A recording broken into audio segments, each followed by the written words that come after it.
taking full advantage of the import scene, producing some of the most flamboyant, creative, and exciting races of that generation that are still beloved today. Whatever you look at it, the Need for Speed series was at the prime of its popularity in the early to mid 2000s, critically and commercially. So what was next for the series? They've been all over the world, explored every terrain type, introduced many fast exotics, fought the law, and allowed you to tune cars more vibrant than the ColourShed logo. While Underground 2 was tearing up the racing genre, and technically the skating genre too, like I know a lot of people who had at least one of these games, Black Box still had police in the back of their head, and were already working on another sequel as far back as the first Underground, because Electronic Arts love to grind their developers. Well, according to the game codes of both titles indicating that police were initially implemented, and concept art, the original plan was to continue both the Hot Pursuit and Underground formulas, kind of like the time when Shift focused more on simulation, along with the Hot Pursuit reboot, Nitro, and The Run. But after the first trailer came out, EA set the message straight by putting everything they'd done with the series and combined them into this new game, confirming the return of exotics, customizable vehicles, and Hot Pursuit. Need for Speed Most Wanted was released on November 2005 for the PlayStation 2, portable, Nintendo, GameCube, Game Boy Advance, DS, PC, Xbox, and Xbox 360, the latter serving as a launch title and the version we're looking at. Like most games in the Need for Speed series, this is another one I grew up playing on the PC, but never actually beat because I remember it being a lot harder than the predecessors, and I wasn't a very good nor patient player back then. I think I got to Blacklist Rival number 7 and quit in frustration, but now it's yet another huge request from you guys, and to be honest, I've been meaning to give it a second chance for ages, because it has its positive moments, and I absolutely love the Underground titles,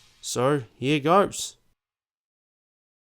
After arriving in the town of Rockport with a tuned BMW M3 GTR, you run into Mia Townsend and have a friendly one-on-one showdown to prove your driving skills, until you're stopped by the police. The officer in question is Sergeant Cross, who plans to impound your car for not being road legal.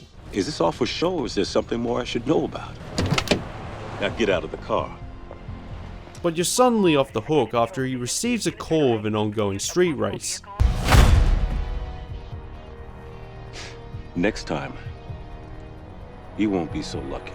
And scratches the side of your car because he's one of the good guys, technically. Although to be fair, if Cross was the protagonist, that would feel satisfying. And given how much I do it to their cars later on in the game, this is nothing. You're winning races back and forth, making a name for yourself, and this captures the attention of Clarence Razor Callahan, but for all the wrong reasons. I'm glad you're putting it down out there, I really am, because I can't wait to get a crack at that ride. Considering you a threat, he offers to race you, putting your car on the line. The competition is close, but then... Hey, there's something wrong with your ride. You left a huge oil slick at the start line. Well, that was a fun car to drive while it lasted, and to add insult to injury, Sergeant Cross arrests you. But thanks to lack of evidence, you're released early, and Mia and Raj help you get a new car, a safe house, and tips on how to get your revenge. Make sure you prove them wrong. This isn't a continuation of Underground 2, no returning characters, and the sun is out. Although there is one mention of you being the Olympic City and Bayview speed freak. Well, look what the Underground let loose. Let's see how good you do in the daylight. Unless he just meant that you're moving up in Rockport. It relies on the type of characters you'd expect from earlier Fast and Furious movies, but the performances, while not brilliant, are a bit more convincing and mature compared to Underground. There was a minor development, however, which characters were meant to be on your side or not. Mia and Raj, for example, were originally on the blacklist, according to trailers and promotional art, but instead, they assist you in your quest to the top. Graphically, the cutscenes are obviously better. Instead of full CGI or comic book strips, it uses real actors with green screen. It has a certain charm to it, kind of like Sky Captain in the World of Tomorrow, in hindsight anyway. This is a 6th generation racer, and it wouldn't have aged that well if the cutscenes were in-game. There isn't much to say about the plot because it's only there at the beginning. It stops after you get your first car, then it starts again as you reach the top of the blacklist, with the occasional cutscene and message to help the player, like gaining access to a police database or a threat from Razor or Cross. I'm gonna pound you into the pavement, and by the time I get done with you and your ride, there'll be nothing left. But it's an arcade racer. The gameplay comes first, and the story should help complement that. especially if the setting is very different from the predecessors. It has a grittier and dirtier presentation, the graffiti, more industrial based areas, and beige filter. It had never been done in a Need for Speed title before. There are instances where they overdid it, like it's hard to determine the best color while customizing your car, but I favor it over Underground. Yeah, I know, I don't want to sound like a hypocrite. I'm not saying it's better or worse, just a personal preference. I'm a metalhead, so I feel more at home. Particularly in HD, it looks dazzling to the eye, and it showcases what the 7th generation can do. It's crazy to think this came out nearly a decade and a half ago as of this review. The Xbox 360 version is considered the most polished out of all the versions available, including the PC one, although it tends to jump between 30 to 60 frames per second. Like, I don't know what the frame rate was going to be for this review, so I just decided to make it 30 and play it safe, but at least it never goes lower than that. It runs really well for a launch title that hasn't received any updates for it.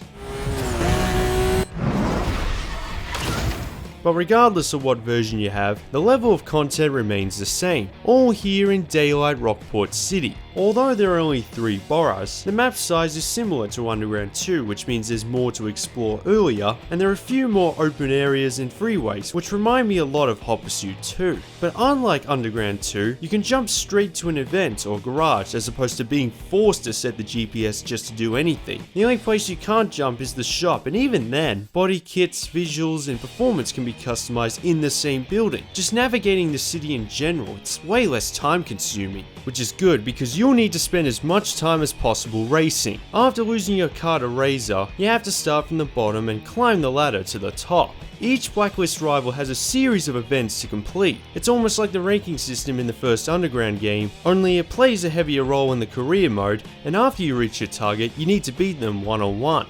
Most of the events including Circuit, Sprint and Drag are here, so I won't repeat myself, and Lap Knockout returns from the first Underground game, but Drift and Street Cross events are gone. Really? It's part of street racing culture, you see them doing it during Blacklist rival cutscenes, and imagine how fun it would be to drift these supercars. If there's one event the developers should have omitted, or at least changed the controls so you can move freely, not tap to change lanes, are the drag races, because all of them are set on normal roads, none of them are arrow straight, so it's impossible to even reach the end of the line the first time. It's all about trial and error. Probably has to do with the fact that this game came out just a year after Underground 2 and didn't have a chance to think about it.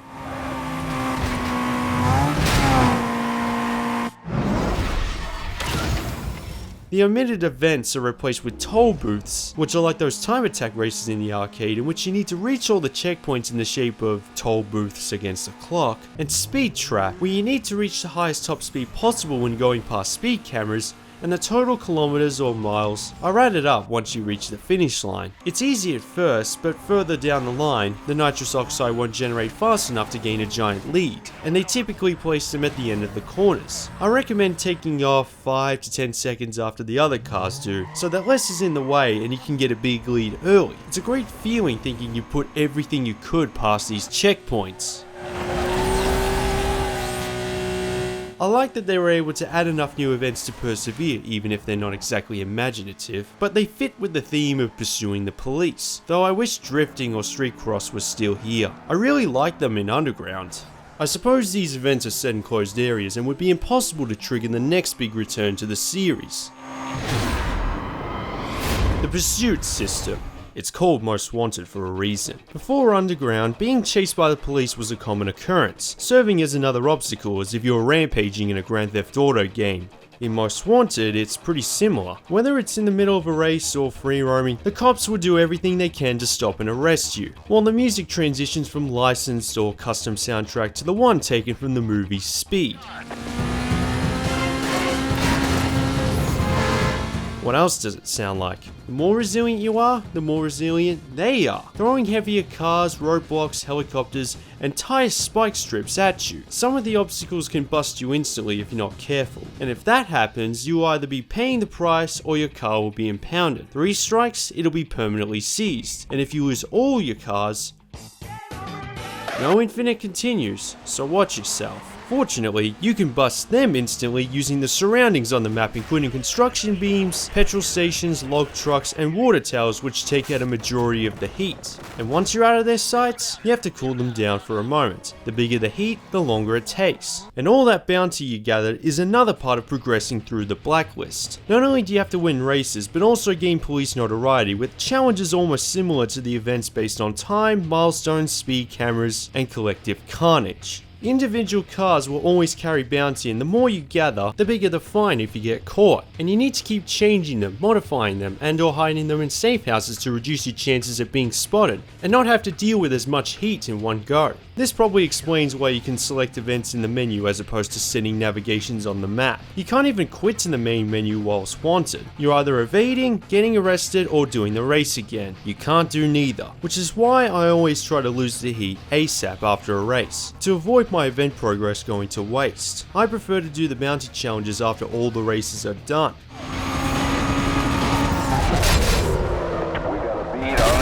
Even though it can be frustrating occasionally, it's more than exhilarating enough to make up for it. You feel like you have the whole city in the palm of your hand, especially when you're on the freeway. Serves them right for being so rude, interrupting our race like that. For the first minute, it's easy to lose them accidentally. You can even stay in pursuit driving at a normal speed, but eventually it becomes the highlight of Most Wanted.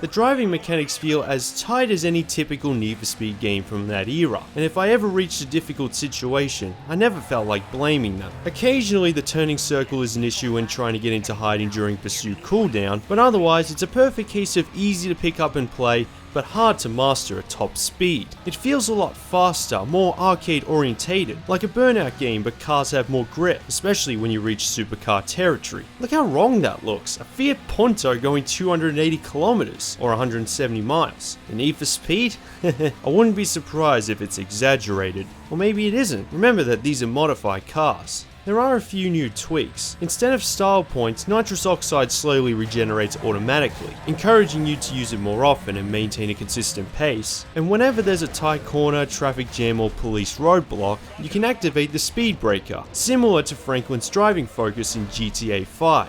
By the time I reached the blacklist level in the single digits, I was relying on it more often. Don't worry, damage is only cosmetic, or otherwise you won't get far. These cars are too good for that.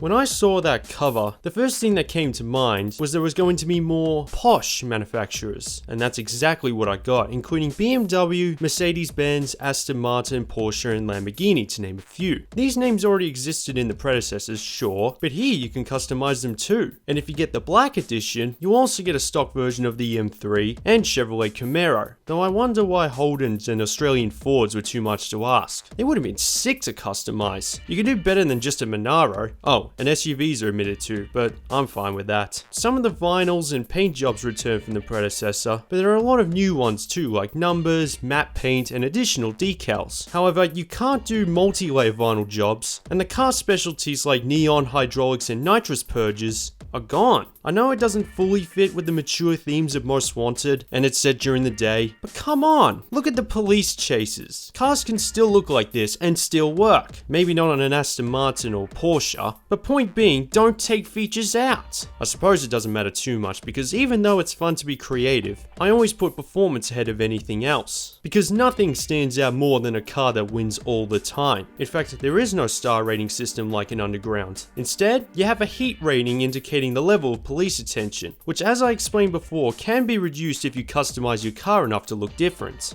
Otherwise, it's still easy to make the coolest set of wheels in Rockport even if you have no experience, and because the shops have body kits, performance upgrades, and paint in one place, it doesn't feel as tedious either. Beating a blacklist rival earns you markers which will give you special one-off parts for your car. In addition, will continue for getting busted, cash, and or pink slip to the rival's car. Kind of like loot boxes, but they don't cost real money. I always seem to luck luck my way to a rival's car, selecting the pink slip 3 times in a row on this playthrough. And if you have a Need for Speed Underground 2 save file, you'll receive extra credits. Because I played Underground 2 on the PlayStation 2 and currently playing Most Wanted on the Xbox 360, of course I don't have that, but I think I'm okay. Barely.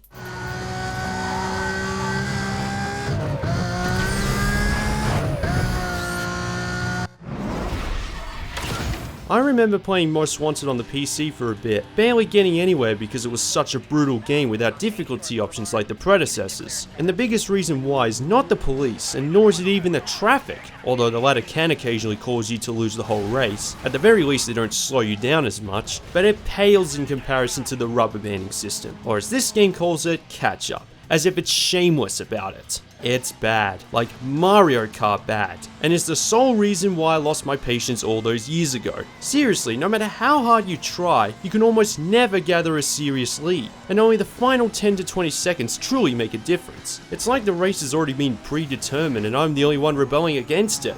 Don't believe me? When I was racing against Earl, Blacklist rival number 9, I somehow managed to gain a 1 kilometer lead 40% into the race because Earl kept getting stuck. And I wasn't making too many mistakes, going as fast as I can because I knew the rubber banding system was the work of Satan. 90% into the race, he was right behind me again. It's a relief he rammed my car from behind on the second to last corner. That's how I still won. Didn't think it'd be easy, did you?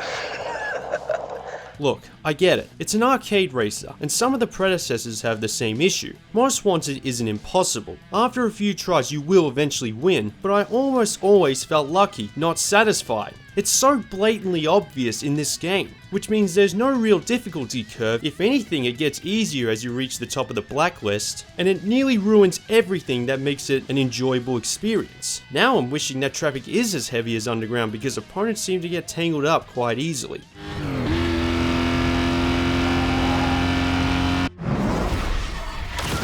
But the crucial word is nearly. Despite the rubber banding, I might have overestimated the difficulty. Even on the Blacklist rival races you get infinite continues, and above all, it gives you an adrenaline rush not many games can emulate, especially the pursuit system. You could say that Most Wanted is a combination of the import themes of Underground, the classic Need for Speed titles of the 90s, and the Burnout series. Just saying it out loud sounds like a mouth-watering concept, and it was released at the right place at the right time, with nearly 16 million copies sold across all platforms, making it the best-selling game of the Need for Speed series. However, it was also a period where releasing a game every year slowly became repetitive, in which the developers didn't have enough time to innovate. Here you can tell that some of the mechanics needed to be fixed, like the drag races or rubber banding for example. But back then, it did just enough to stay fresh. In fact, some people think Most Wanted is the best of the series, and I can understand why. But if you look at what they released later on, Carbon, Pro Street and Undercover, there's a bit of a downward trajectory, but I'll talk about them in more detail in the future. Despite the sales, because Most Wanted came out in the mid-2000s before the digital era took off, it's harder to get a copy at a decent price than you think, especially for the 360. But regardless of that, what you have is a fast, creative, gritty and intense experience, and I'm especially glad that I was able to finally finish it after years of hindrance. Why play the newest ones when you have this?